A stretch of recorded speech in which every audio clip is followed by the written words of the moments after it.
gjatë këtyre trajnimeve, cili është ai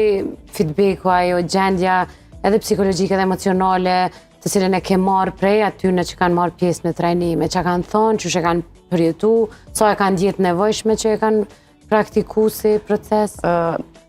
Kam marrë feedback kryesisht pozitiv, ka qenë shumë e nevojshme, edhe pse punëtorë shëndetësorë, domethënë, marrin edukim të vazhdueshëm profesional, por kjo pjesa tjetër që ka qenë falas, ka qenë shumë entuziazmuese për punëtorët shëndetësorë, ku edhe kemi marrë komente se ishin 10 pikë që domethënë trajnimet 2 ose 3 pikë zakonisht kanë. Këtu ishin 10 pikë goxha një domethënë pikë të larta, dhe kemi marrë komente goxha pozitive dhe kjo na ka bërë të ndihemi shumë mirë. Edhe ajo pjesa tjetër gjatë ligjërimit apo të temave që u zhvilloshin, që u shtjelloheshin brenda